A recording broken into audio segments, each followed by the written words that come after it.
Dzień dobry, dziękuję. Ja będę dzisiaj rozmawiać o temat, który nigdy nie miała i teraz nie ma rzeczywiście i nie ma miejsca w naszym nowym normalności. Ja nie mówię o swojej umiejętności w języku polskiego. To jak wy słyszacie, to jest katastrofalne. Ja mówię o drugiej koncepcji, Europa Wschodnia.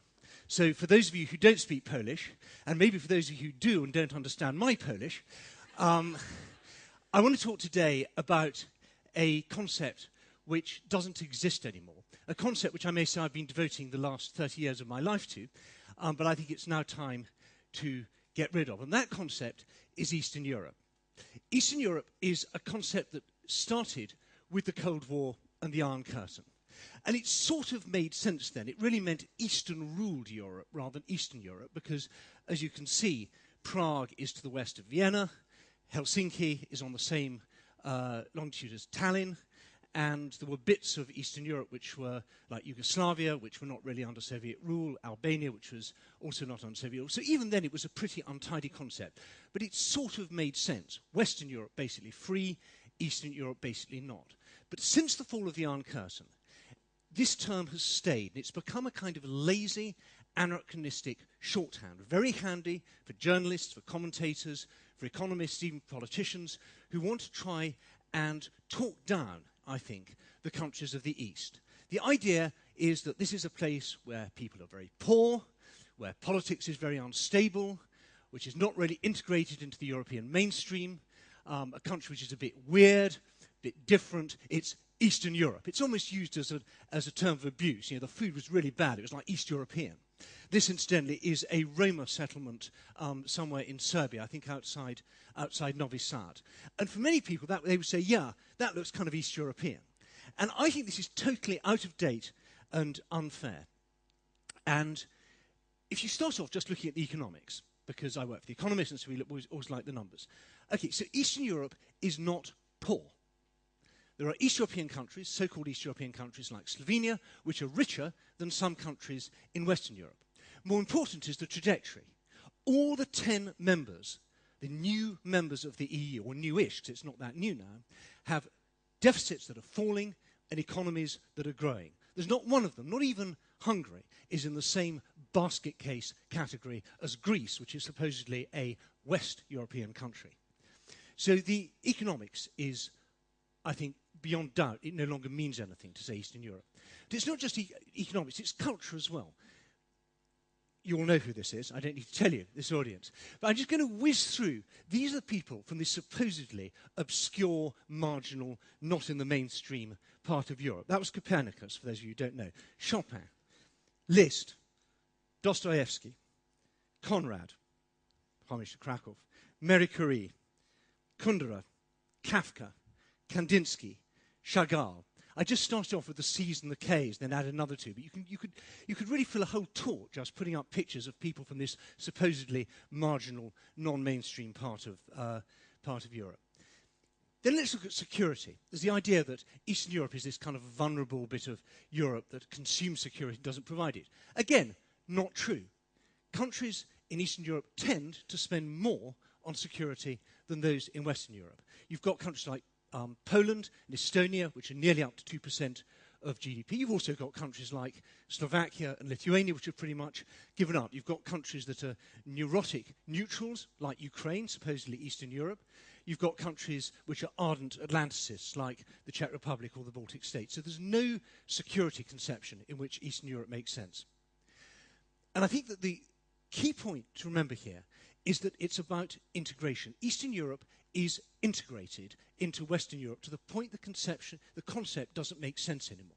Look at NATO. You have so-called West European countries like Ireland, Switzerland, Austria, Finland, Sweden, which are not in NATO. You've got all the EU10 are in NATO, and you've got countries outside the EU10 which are trying to join.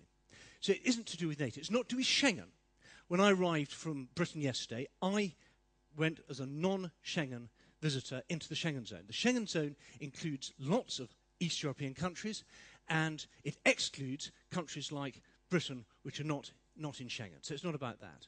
It's not about the euro. You've got 3 East European countries, Slovenia, Slovakia, and Estonia, which are in the euro, and you've got Denmark, Sweden, Britain, Switzerland, which are outside. So I can see no sense in which this category makes sense. And in fact, there's one little test I want to do.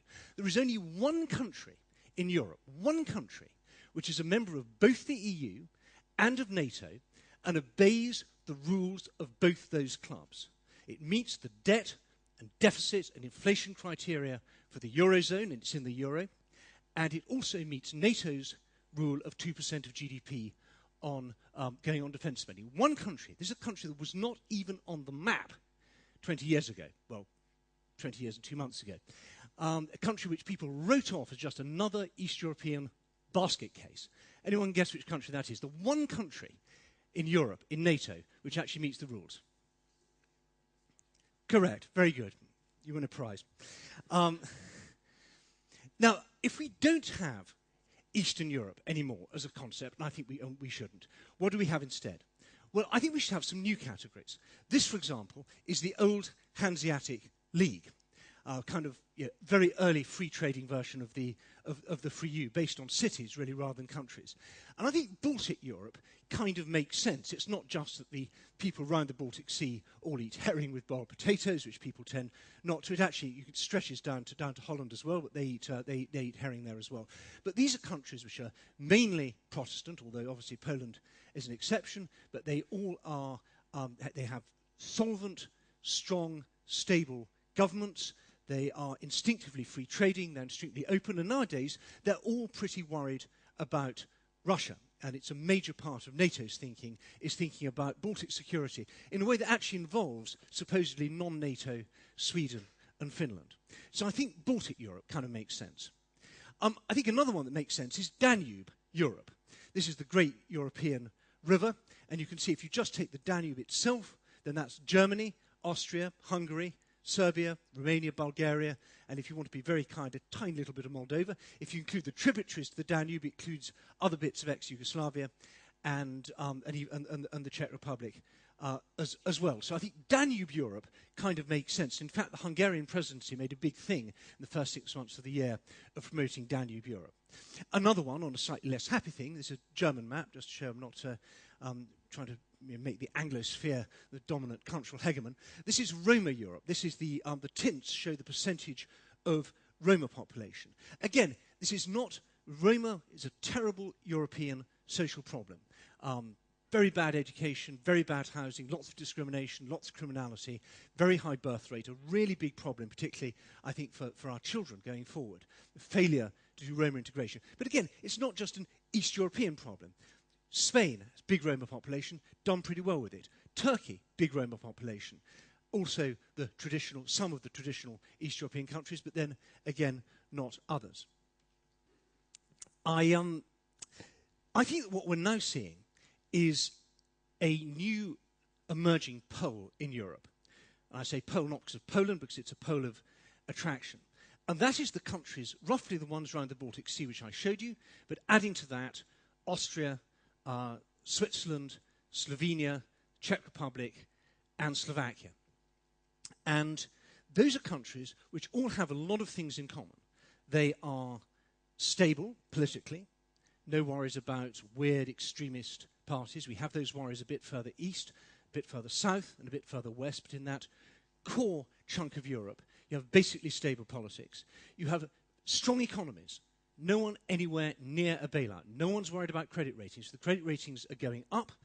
Basically, these ones around here, the Baltic and Central Europe. And they have strong economies. Their credit ratings are either stable or improving. And some of these supposedly East European basket cases now have much stronger credit ratings than even really serious founder members of the Euro and of the EU, like Italy. So you've got strong economies, you've got strong politics, you've got a sense of confidence and a sense of internationalism. And then around that blob in the middle, which in my map was coloured nice bright blue, we then have a kind of red horseshoe. The red horseshoe is countries that have either wobbly economies or wobbly politics or both. Starts with Russia. I can't say actually Russian politics is terribly wobbly. It's all too predictable. It's a case of one man, one vote. The man's called Vladimir Vladimirovich. There's an electorate of 2, but the other guy's vote doesn't count. And so he's just voted himself back in. So you've got Russia, you've got Ukraine, again, going very sadly backwards. You've got Romania and Bulgaria with quite serious problems. You've got ex-Yugoslavia with problems. And then you go south to Italy, again with Berlusconi, who if he was an East European leader, everybody's saying, oh, of course, that's so East European, this overlap between politics and business, and this guy who runs a media empire, he's very corrupt, and he's in with organised crime. And Berlusconi would make a perfect cartoon character as an East European leader, but actually he's the Prime Minister of Italy. Then you've got Spain, you've got Portugal, both in terrible difficulty. Some people would say that the one thing that Eastern Europe still has is that it takes a lot of money from the West. And that's kind of true. In the 2007 to 2013 financial perspective in the EU, tens of billions of euros went east to build new roads, the new bridge, which I came across today in Krakow, very nice, big change from when I was a student here 25 years ago. The traffic's changed as well. So you have a very big transfer from west to east. But those sums are dwarfed. They're dwarfed by the size of the bailout. In one EU summit meeting, they sort of think, oh, well, 100 billion, maybe not enough. 200 million, 300 billion, make it $500 billion. That should do the trick. These gigantic sums, which are going to bail out Greece and, by implication, Spain and Portugal and Italy and maybe Belgium. The bailout of Dexia alone, I think, was more than than Poland received in an entire year from the EU. So I don't even think this idea of Eastern Europe as the recipient makes sense. So, Europa Wschodnia nie ma. It's time to put this anachronistic, damaging, disparaging, irrelevant, conceptually flawed idea of Eastern Europe in the dustbin. Let's deal with the countries of Europe as they are, and if we make categories, make them real ones with real common characteristics. Thank you very much.